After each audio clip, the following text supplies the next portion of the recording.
Good afternoon, Paco. It's so nice to have caught you in Ahmedabad, especially since this is going to be my first series of Keep in Touch with the Dutch. And you're my guest here today.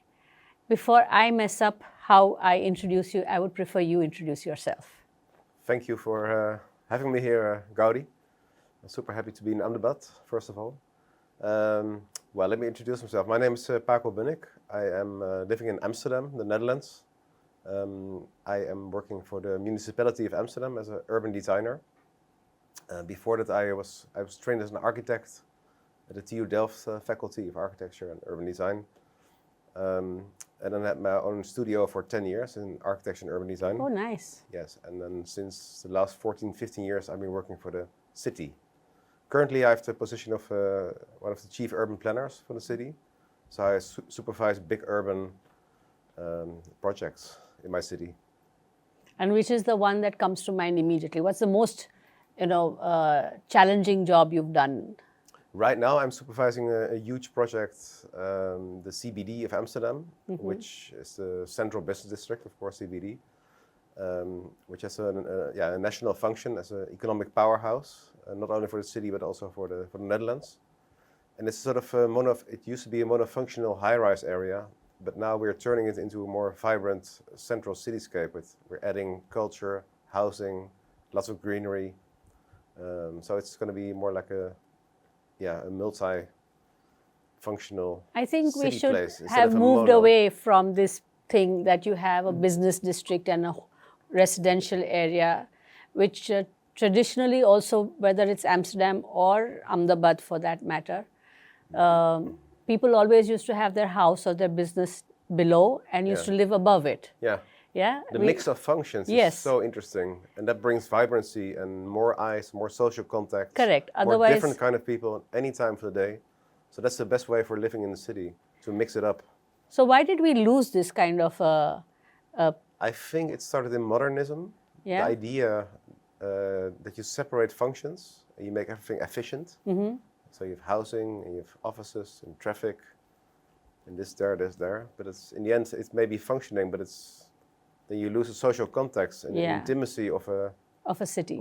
And in that sense, maybe also the economy and the social and cultural life of the city. Yeah, because so the cities tend to go back more now towards the old mixed-use developments because they're more successful areas. Right. So you've been to Ahmedabad before. Yes. And what was your experience then? I had incredible luck, I must say. I was not working for a few years in the city of Amsterdam.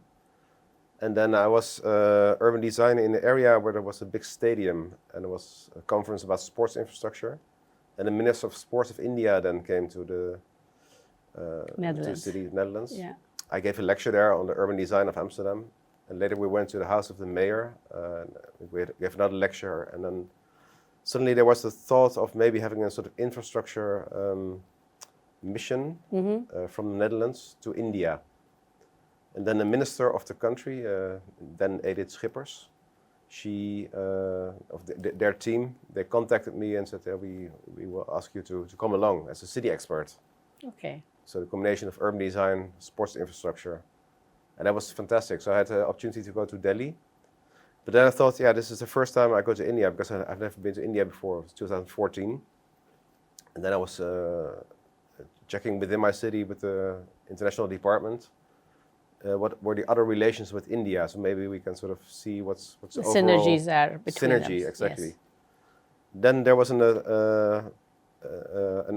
Ahmedabad kind of research on UNESCO heritage, because Amsterdam is a UNESCO heritage site, as you know, of course. Yeah. And Ahmedabad was also going that way, and it now is since 2017, city. I think, an official UNESCO heritage site. Yeah. The inner city. So I had the opportunity to go here, and then I also met the NBSO, the Netherlands Business Support Organization.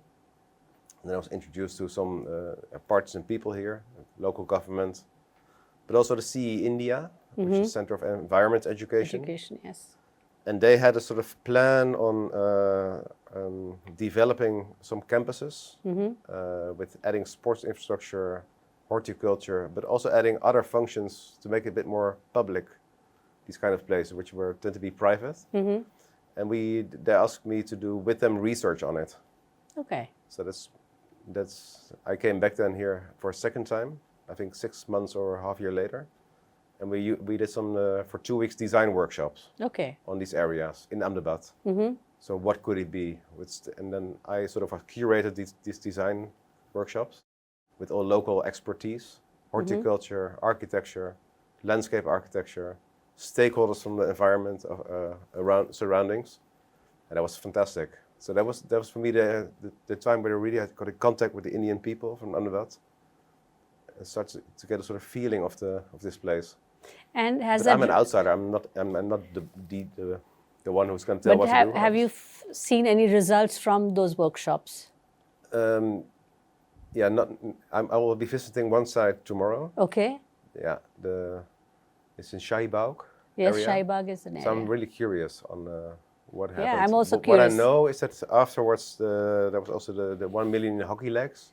Yes, I remember them as well. Also came. Yeah. So there was all kind of connections made with, Yes. with sports infrastructure, but also the Cycling people also came. I also gave them a lecture, by the way, for the Ahmedabad cycling community. Yeah. I was in an Ahmedabad newspaper. Gave a lecture on cycle policy in the Netherlands and Yes. the whole history. So all these things came together, and I mean, it's not by telling here what people should do, but more like interacting and see what's possible. happening, what are the differences.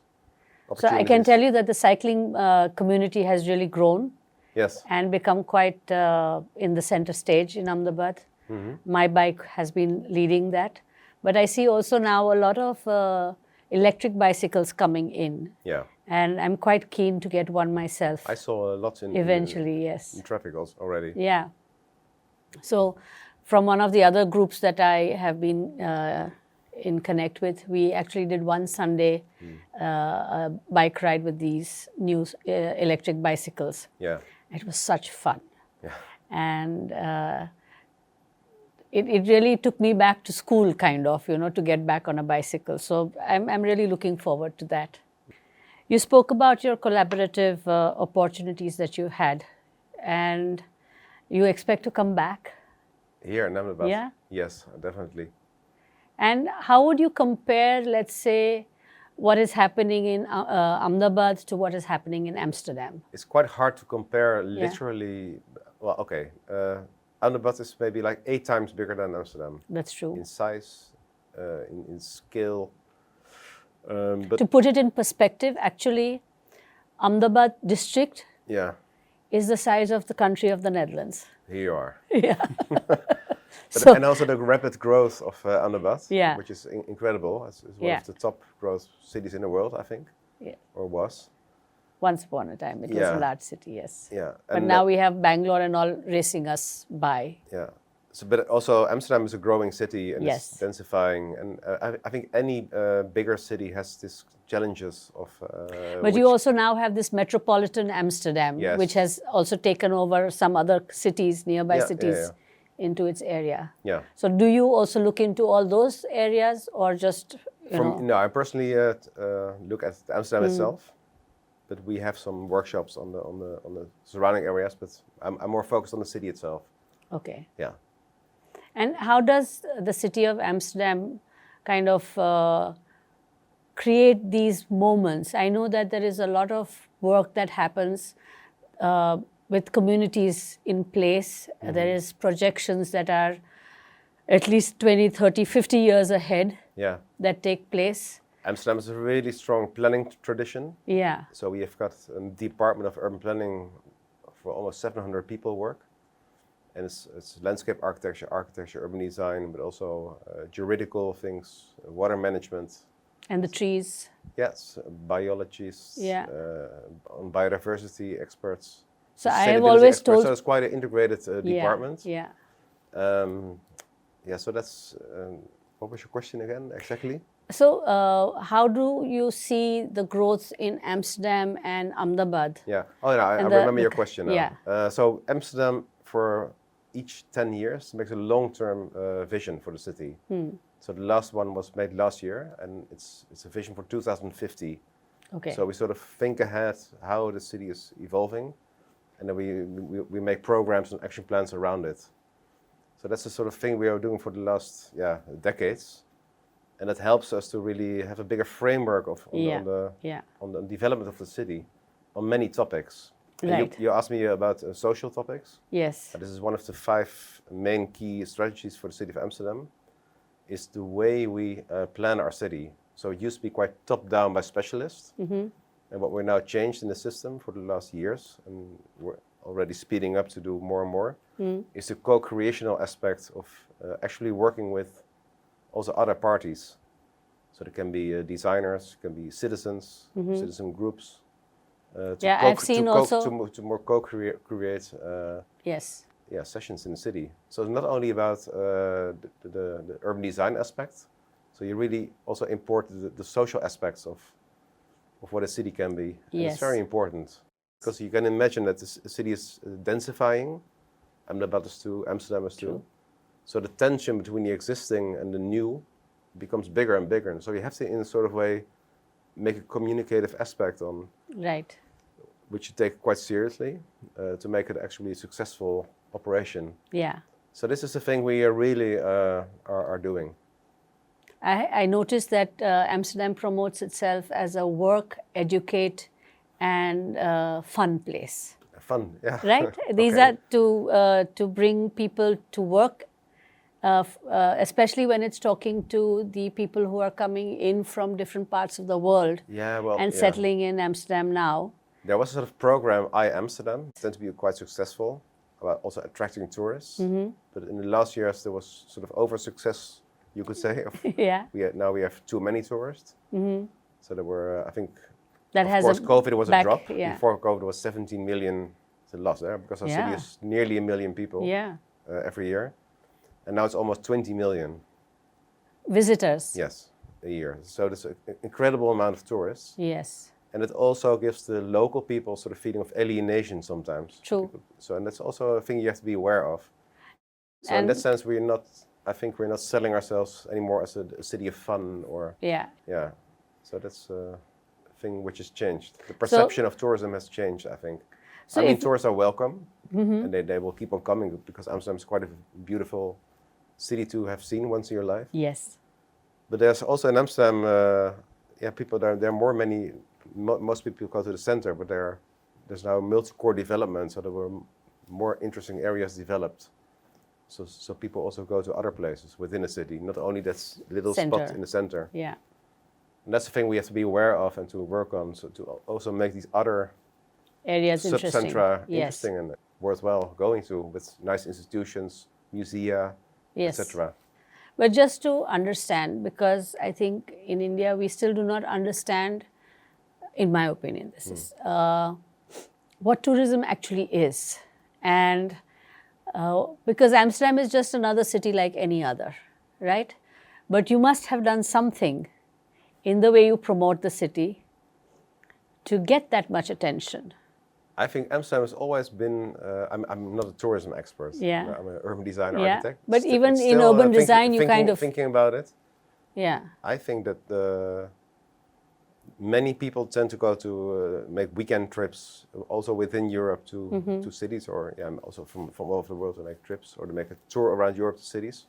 And Amsterdam has always been on that list of True. a place to be seen once in your life, Yeah. like Venice or Paris. So True. yeah, I mean, True. I think that's has been there for a long time. Yeah. But then there was programs to actually activate tourism, which I just spoke about, Yeah. and that's been turned around now. Yeah, Because yeah. of its over success, you could Over say. success. Yeah. Yeah. We haven't reached Also, that we have point a hotel yet. stop, for example.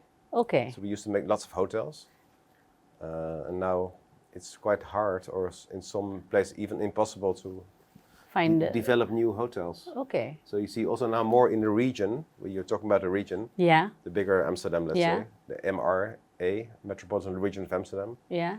that there you see more hotels popping up. But within Amsterdam itself, You spread it out a little bit.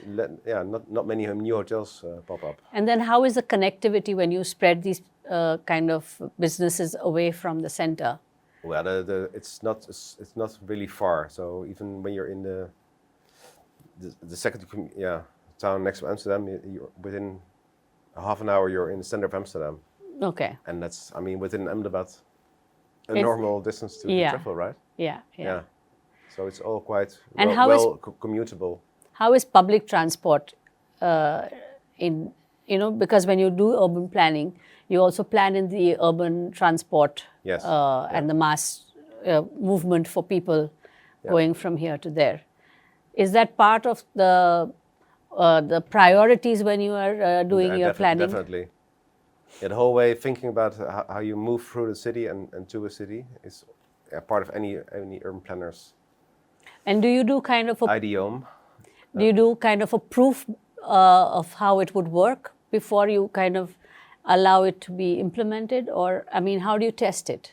Yeah, well, actually, there's more departments. So there's also department of traffic and public space and the urban design department. We work closely together on how to integrate the urban design in it.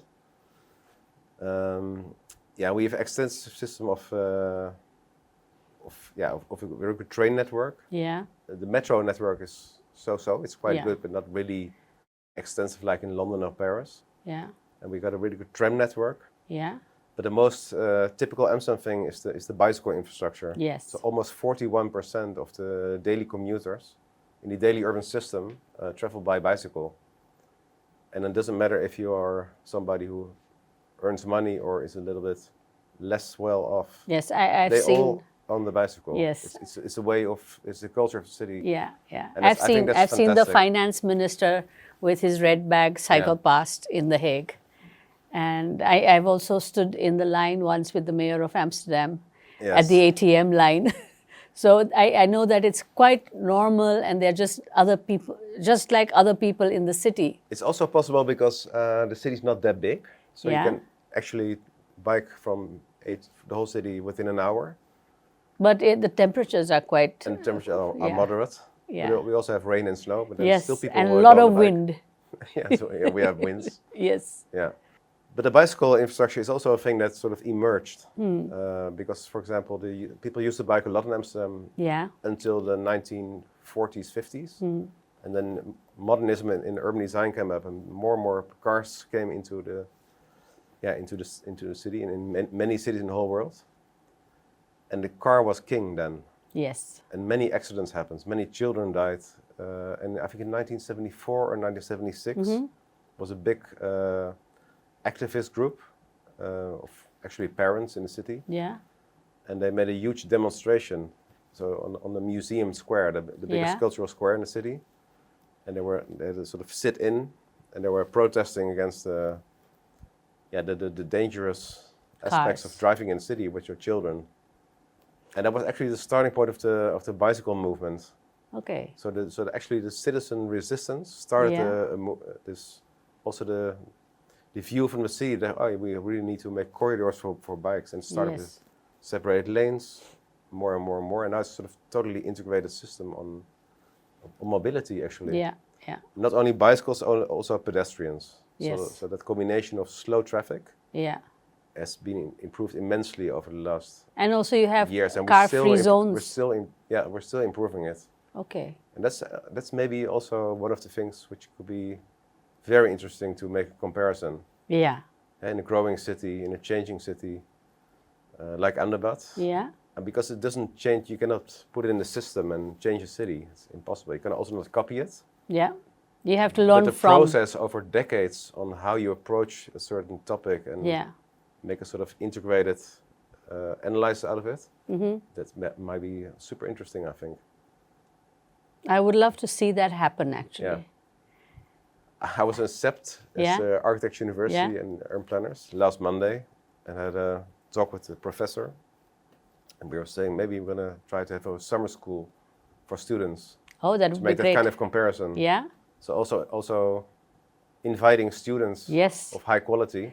In fact, I've been trying to do a museum visit. And maybe municipalities could be a super interesting combination of. But we have to see if it's possible to set it up. But I think it is could doable. Be worthwhile. Absolutely doable. Yeah. The only problem would be housing when they come there. If they are coming for, let's say, 15, 20 days, finding them. Because it's very expensive. Yeah. That's the biggest cost. Yeah. So I've been also since some years thinking about bringing students for museum trips to the Netherlands or to the design festival in Eindhoven, for example. Yeah, exactly. There's so much happening in that sense. Yeah. Even technologically, there is so much there, but it's so subtly given, to the consumer or your people. Yeah. That you kind of just glide into it. There's no resistance immediately. Yeah. So I think those are things we have to do even here, and we will get there. Some things in India, technologically, we accept very fast, like the mobile phone that just took off in India. Yeah. And with all the consequences now of all the frauds, etc., that take place. But on the other hand, there are certain things that you want to push through, better traffic sense, organization, etc. That is just a big block for us to address. Yeah. One thing that maybe Amsterdam is doing is that you're not implementing a system at once because it doesn't work that way. It's too complicated. Yeah. But we do have like test labs in the streets, which maybe be there for a year or for half a year. Yeah. So that you can test it out, it's been monitored, and then you do like a little bit of modifications so that you sort of learn on how people use public space. Not only for bicycles, but for the whole system. And then you sort of, start redesigning it.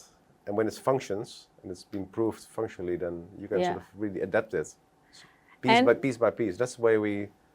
So in Amsterdam, I understand that it's one organization that takes care of everything, right?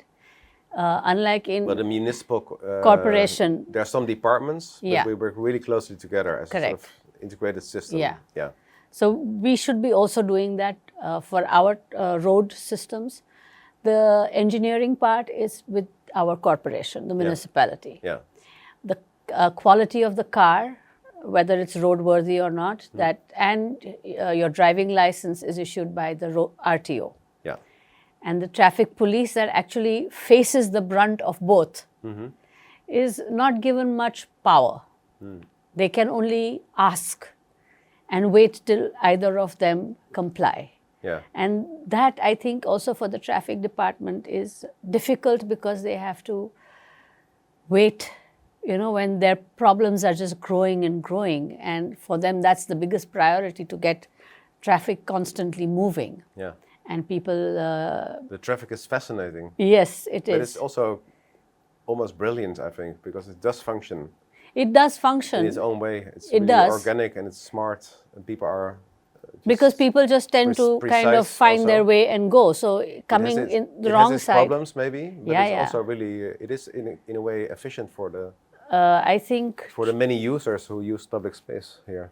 In India, we are one of the top 10 countries, I think, where accidents are concerned.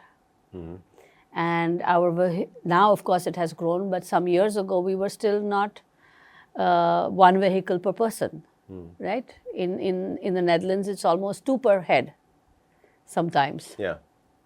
So road safety is a big issue? Very big issue. Very in general, big issue. or for children especially? For children, pedestrians, cyclists, they are actually the age group and the movement part, which is difficult, where the most fatal accidents happen. Then, of course, the youth. So there's a huge GDP loss when you have people in the working area that stop, just go away, and families have to then cope with it. So it is a priority to reduce the fatality and the accidents, basically. Yeah. And it's really sad that it's not a priority for our city. You can do research on safety, but maybe the Dutch way of approaching could be that you do research on integrated public space design. Yeah.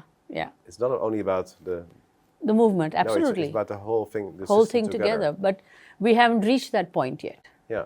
And it's probably time that we do look at these things. I'm not saying that they copy No, an you should Amsterdam or you should whatever, never copy a thing, but you but to can. learn from Yeah, it. you can do research on it Yeah. in a quite kind of free way. Also Yes. testing things out. Yeah, but then you have to include the agencies, so you can do it academically. It will only work when all these agencies, Agencies will are be part of it. this Exactly. horizontal kind of Yes. open mentality of Yeah. design research. Yes. And see what comes out of it in multiple scenarios. Doesn't Yes. matter if it's not good or right, Yeah. but you should have a sort of open mindset and study it. Yeah. The way it could work. Yeah. That could be super fascinating to do. I hope we actually. get to and do maybe it not someday. only with the cities, but also with the academics, with the Yes. young fresh people, because Yes. the next generation actually Absolutely. is super important. Has to understand where they're going Yeah. and be prepared You for can it. make an exhibition out of it and have Yeah. discussion around it. Yeah. So it also becomes like a media kind of Yeah. attention on it Correct. in a positive way. So the people start to be curious. Hey, maybe it could Yeah. become that. Or Yeah. I would love to have seen that process in place. And someday, hopefully, it'll happen here. Yeah. And maybe you can be here to kind of lead it and help it to move. Who knows? Yeah, that Yeah. would be great, wouldn't it? Yeah, would be fantastic. So let's say for the future, we are talking already about the future, but what would be typical ideas that you think would work for India and Ahmedabad especially? Well, I'm not the connoisseur of Ahmedabad because I've been here a few times. Yeah. Not for long periods. But what I feel and see is that it's got an incredible growth.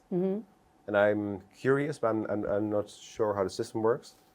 What will be the balance between nature and city? Yeah. So in climate adaptation, climate change, loss of biodiversity, Yes. that's a thing we are taking more and more seriously within Yeah. our also long-term urban planning. So that you really make a balance between the natural aspects, Yeah. the climate adaptive aspects, and the built environment, Yeah. and to take that seriously, because the city will even more expand maybe. Yes. And in the end, it can collapse. True. So that balance has to be sort of maintained and overseen, and also should become part of culture. Yeah. That even on private properties, private developments, there should be a kind of awareness of we also have to add value in To this- sustainability Yeah. or in, Yeah. because in effect people like places better which have this relation with nature. Yeah. You feel better, Yes. and in the end people choose these kind of environments which has this closeness in relation to nature. Or Yeah. so I think that's super important. Doesn't matter if it's public or private, it's just the way in which kind of world you want to live. Yes. And I think and COVID I think was that's a- in an expanding city. Yeah. That's a must do, I think, Yeah, to yeah. control and to build a philosophy around. Correct. I think when COVID happened, it was a very clear signal that when you take away the human activity, Yeah. everything else flourishes. I've been seeing these projects for cleaning up the Ganga Yeah. that have been on for years and years and costing millions of dollars. But the COVID period, when there was no human interaction with the river Yeah. cleaned itself up. You know? What happened here in Ahmedabad during In COVID? Ahmedabad, Did- it was did very people nice. rediscover their city in another way, for example? Kind of, because you heard the birds more. Yeah. And the blue bull, there was one blue bull that came in from the highway right up to very near here. Wow. Yeah. And it was just running on the road and kind of going, okay, I can go further, I can go further. Yeah. That's A fascinating. lot of animals came out. I think a lot of species of birds that were, not visible for generations kind of flourished. So I think we have to also understand that we have to find this balance of people and our natural environment Yeah. to make that balance. And unfortunately, as soon as COVID ended, we just went back to the way we were Yeah. Well, yeah. here. In at Amsterdam, least. maybe there are two things happened. One is that there were, of course, no tourists for Yeah. a certain period of 2 years, which is quite long. And then people started making these walks Yeah. through the city in the sort of curfew hours. Yeah. And then people rediscovered the old center of the city. Yes. Which was flocked by tourism. Yeah. And it's so beautiful. Yes. So then you suddenly walk in this old silent canal and then you see this is an incredibly beautiful place actually. And people just forgot it. So that's interesting. And the second thing I think that happened is that, and I think it's a worldwide phenomenon, that you are now more able to work from home. Yeah. So many people work 3-4 days in an office. Yeah. And then 1 day or 1.5 or some even 2 days from home. And their bosses now trust them because it functions. Yeah, it functions. That was the discovery of COVID actually. Yeah, yeah. So the life-work balance is better. Also maybe a little bit better, especially for families, I think. So you have more time with your children, and so that's also a thing that maybe changed perception in a way. When I came to the Netherlands, and I came from Schiphol to Amsterdam, I used to live on the Herengracht. Yeah. And in a house that belonged to the Association of Stadsherstel. Yes. Which still had to be renovated. But it was when I left Bombay from the skyscrapers, I came into what I thought was like Noddy land, you know, so tiny and so quaint. Yeah. The first time when you kind of drive in. And the efficiency with which the Dutch people live and function, that is quite amazing. That a house, you know, on the gracht, on the canal, is deep. And very narrow often it was deep. Just, one family per floor almost back in the day. So I know that, of course, many people in India live also in those kind of conditions. Yeah. But the efficiency with which the house is planned and designed, you know, without still giving each family member their privacy, which is what we miss kind of in that sense, in the smaller housing. But but also in Netherlands, because also development is also like a sort of spreadsheet for for money instead of design. Yeah. And it tends to forget the social aspect of how you live in a certain environment. So we tend to have smaller and smaller apartments. Yeah. And that's also a bit of a problem. So we also now invite architects to try to redesign a good small apartment which functions well and how it's usable. So that's also a thing you have to, as a municipality, keep an eye on. What is the quality of housing in which people live? Because they're going to be there for decades. People live in it. And when you have only small apartments in a neighborhood, people just don't stay there for long. So you don't have a social fabric. Yeah. So in the end, it's quite important what typologies you mix and which people can live there in these kind of places. I also know was that here in the old city, in the Havelis. I was sleeping in an old Haveli. Yeah. And now the typology is fantastic. With the inner open courtyard, very smartly placed on the wind, so the ventilation happens. But also the social contacts within the house. Yes. These kind of typologies, I think Amsterdam can learn from Andermatt. And we can maybe learn even what they did 400 years ago. Yeah. So these kind of comparisons on the house scale, on the city scale, on the nature scale can be interesting to develop. So and that's the same in Amsterdam. We have the same kind of problems maybe, or things we can do better. But you have to be aware of it. That brings me to the fact that, of course, Amsterdam is now how many years old? This year we have a celebration. Yeah. Really? It's a 750. 750. So the Dutch have been in Ahmedabad for almost just less than 100 years of the existence of the city. There's always been somebody or something that has been here all along. But in Surat, we still have remnants of the factory or the warehouse. Oh, yeah. And it's the oldest building typology in South and Southeast Asia now, what is left. Yeah. And luckily, in 87, the embassy at that time had got Leo Weber to come and document all the monuments and buildings and cemeteries in India. So that time we found out that the factory in Surat was to be cut, for road widening, and we were able to stop it. Yeah. So the building is still preserved and now empty and could get a new function, basically. Super.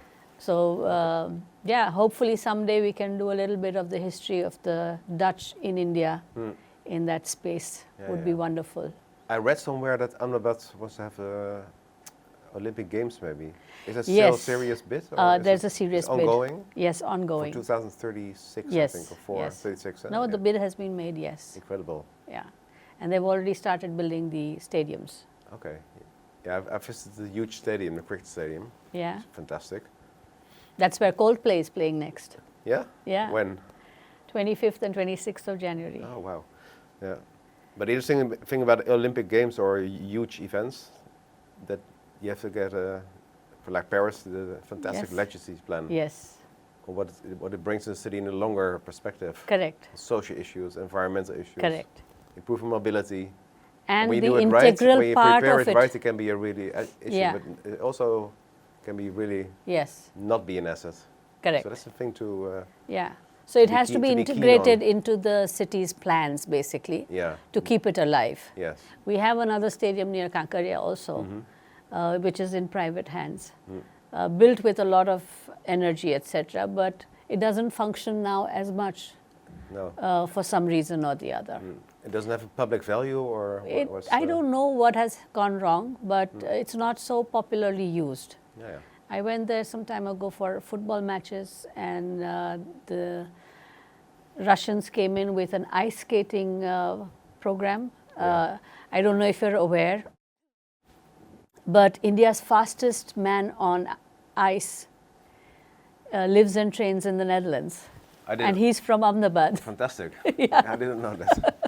So I will track him. I will give you his contact. Yeah. So there's a lot of connect between Ahmedabad, Amsterdam, and the Netherlands generally. Yes. There's a lot of people who have connects, who have studied in Delft, for example.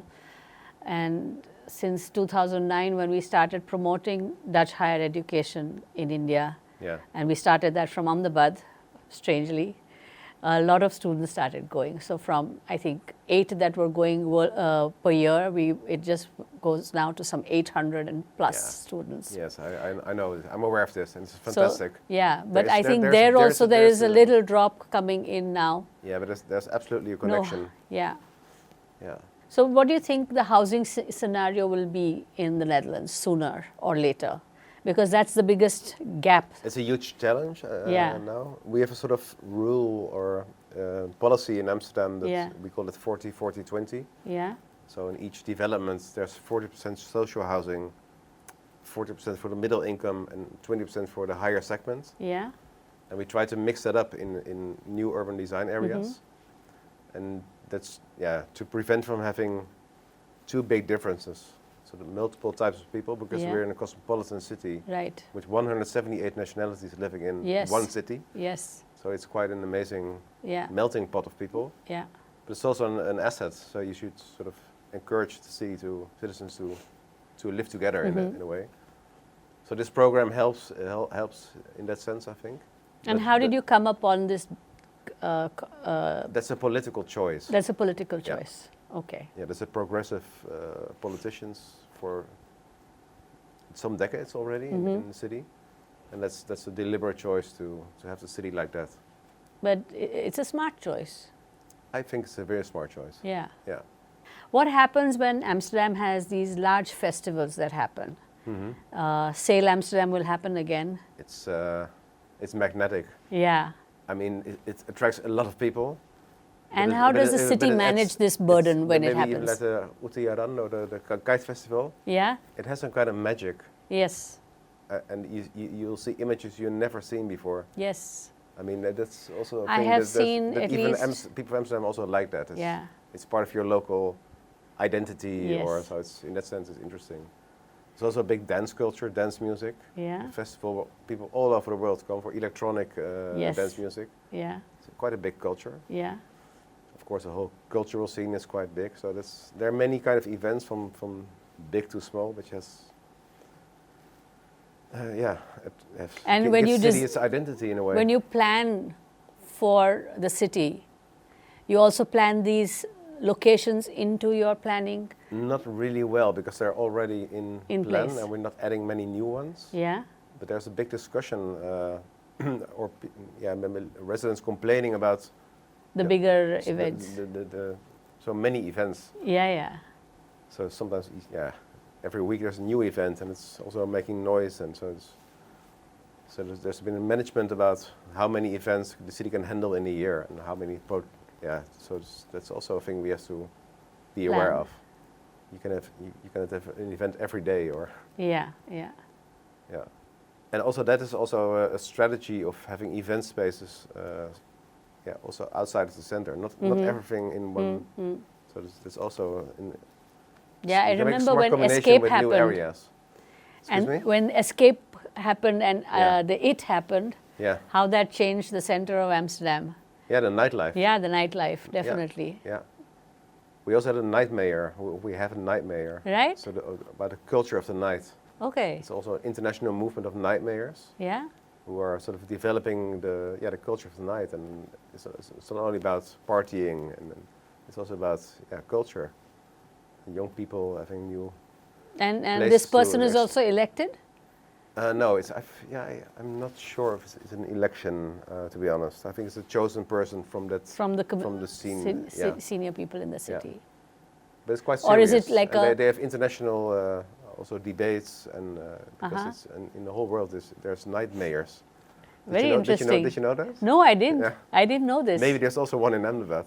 I have not heard of it. I don't know, but Yeah, the role in Ahmedabad is very different for a mayor. yeah. So for us, the municipal commissioner is higher, No, yeah, okay. and then you have the mayor.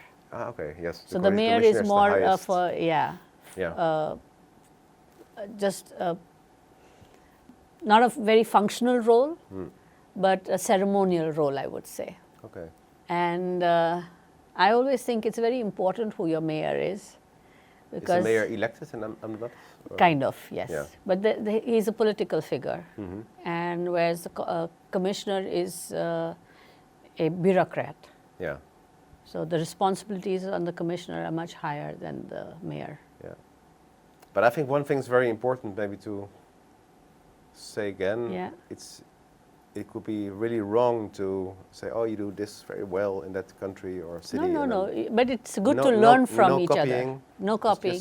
Just Yeah. really well-defined horizontal processes. Yeah. See what's an opportunity, how you can do things smarter, how you can invite other interesting people in that Yes. process, Yes. which you normally don't think about. Yeah. That can be eye-openers for True. Absolutely. true. development, I think. Yeah. Also economic development, not only, and it's a holistic thinking process of how you design a place and what it can deliver. Yeah.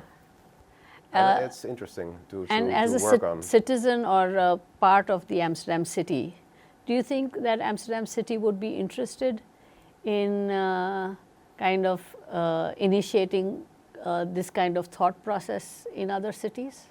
We have, the city of Amsterdam has many international networks, Yeah. sister cities, Yeah. on all kinds of topics.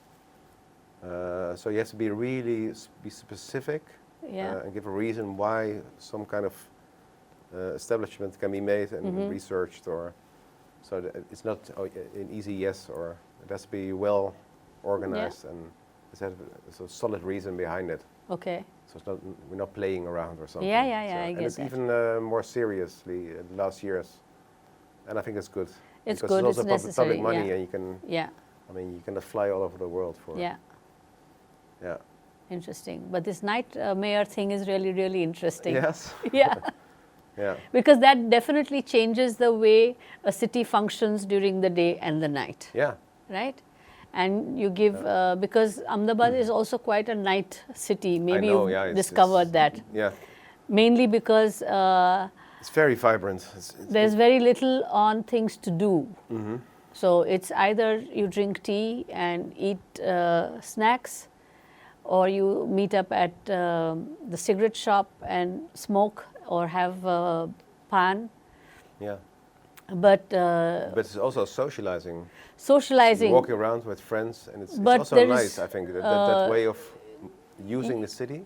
If you come sometimes when we have some festivals where you know go out and socialize, you'll see that people do not have place to socialize. We do not have town squares, for example. So you'll see people on flyovers, true. on the sides, sitting on dividers. Like if you go to SG Highway, they've tried to create these little eateries along the sides. Yes. Yeah. But there's no parking for them as such, you know. Yeah. So you have to think about the whole thing when you put something like this in place. Yeah. The Sindhu Bhavan Road, which gets lined at night, you know. So festivals that have to happen, that should be open doors, basically. Yeah. And that's what I also always loved about the King's and Queen's Day that happened in the Netherlands, that it was so open and it involved every citizen. There was nothing like you can't go there, you can't do this. Over the years, of course, it has been more organized. Yeah. But originally, when I came to the Netherlands in '84, everybody was there, out, you know, and the party. So that is what I became famous for in my years here earlier. Yeah. That I used to throw this one big party for the Queen's birthday. Oh, great. And everybody had to come dressed in orange. So that kind of kept the connect. Yeah. I also wore crazy costumes sometimes. We did live music at the time. Super. And we brought in a little bit of that flavor. Yeah, yeah. And good food, Yeah. basically. Yeah. So the joke in Ahmedabad was that I quit in 2011, and I think Queen Beatrix stepped down a year later or something like So that. you were two queens So they leaving said, the stage. yeah. Yeah. But it was, I think, very important for people to also understand that there is this little country that has such an effect and impact globally, with so many things it leads. Huh? The Netherlands is known for its potatoes, for its tulips, for its banking systems, for its trade in almost everything. So many multinationals in this little place. Yeah.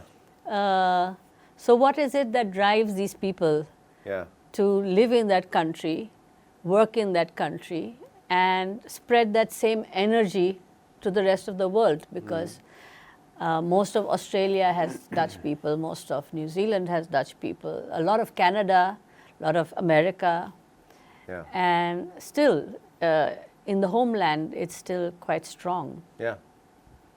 Second largest agro exporter. When you tell that to people, they Such a small country. yeah. So and you have a population that is very thick. I mean, Yeah, it's super dense populated. One of the densely most populated. densely populated Yeah. countries in the world, actually. so the only thing that you can say about it is because of planning. Yeah, it's absolutely true. So I always say that nothing in the Netherlands is by chance. It's all been planned. Every tree is there because it has a purpose to be there. Yeah. You know, it's And not. good planning also means good communication. Yeah. So, for example, part of the Netherlands is below sea level, or Yes. with a lot of water management, of course, Yes. over the ages. Yeah. So I think from farmer to minister, you have to work together, because nature is a bigger force than you. So you have to be Yeah. aware of Yeah. smart systems to fight nature. Nature. Yeah. And I think that's also a sort of DNA of the Of the Dutch. design DNA. Yes. You have to sort of be smart and work together, Yeah. otherwise you won't survive. Yeah. And that's maybe sort of in the system, in the culture of, we also like having big problems and solve Yeah. it. And Yeah. so it's nice to solve complex things, or to Yeah. deal with complex matter. It's interesting. Yes, it is very interesting. Yeah. And as an outsider, when you come in, it's extremely energizing to be in that society, to function, to see how open it is to work and live in the Netherlands in that sense. I see a lot of young people who go there to study and don't want to come back. Or from here? Yes, from here. Or who find the work culture, because some go, are sent out by their companies to work. Yeah. And they love the work culture. And they actually then start seeing, the differences between the openness and the hierarchy that exists in India, which is so disabling, whereas the Dutch way is so enabling. You think so? Yeah. In a lot of ways, yes. Yeah. It's different, of course. Yeah. Yeah. From my experience, I think I enjoyed working in the Netherlands and in India for the Dutch. Yeah. I still have a lot of friends, and I constantly am in touch with people, but there is definitely a good synergy possible. Yeah. And if you kind of let go, Yeah. of your baggage Yeah. that you take with you. Yeah, sure. And when we talk about innovation or cooperation between cities or countries, I think the most important word is curiosity. Yeah. You have to be curious of what it could bring, and that's also it's very important in a process where you're not curious. You think And about the problems collaborative and not spirit. solutions. I think what is very important, what you also said, is the collaborative spirit. It's a spirit. It's a that you cultural, have. spiritual thing. Yes, which With the is open not mind and curiosity. Yes. That's basic. Yeah. I think. Yeah. Yeah. So bringing that flat structure into place, instead of saying I am this and I am this and I am this. Yeah. So I can't do this because I don't have permission from there. He'll say I can't do this because I don't have permission from Then you there. cannot innovate. Then It you won't cannot work. innovate. Won't Yeah. work. Yeah. Yeah. And only collaboratively, when you are kind of, doesn't matter who you are, but when you come together, bring your minds together, Yeah. you can come up with something wonderful. And everybody who does that has lots of fun also. Yes. Then working starts becoming Yes. super nice. Yeah. Because Yeah. people are curious about the end results, but Yeah. you don't know what it will be. Yeah. But it will be special. Yes. Okay. I think we've covered almost everything. Thank you so much. Thank you, Gauri. It was super Paco. nice to meet. And I hope we meet again. Yeah, and me again. too. And that when I come to Amsterdam next, I will look you up and I Do will that. get to know the city through new eyes again. I will definitely show you what we are doing. Yeah, it would be wonderful. Super. Thanks. Thank you Thank so you. much. And I thank AMA for this opportunity to have us here and to talk, to share ideas and thoughts about how urban planning can be done in other parts of the world, but ideas from the bud as well. Thank you.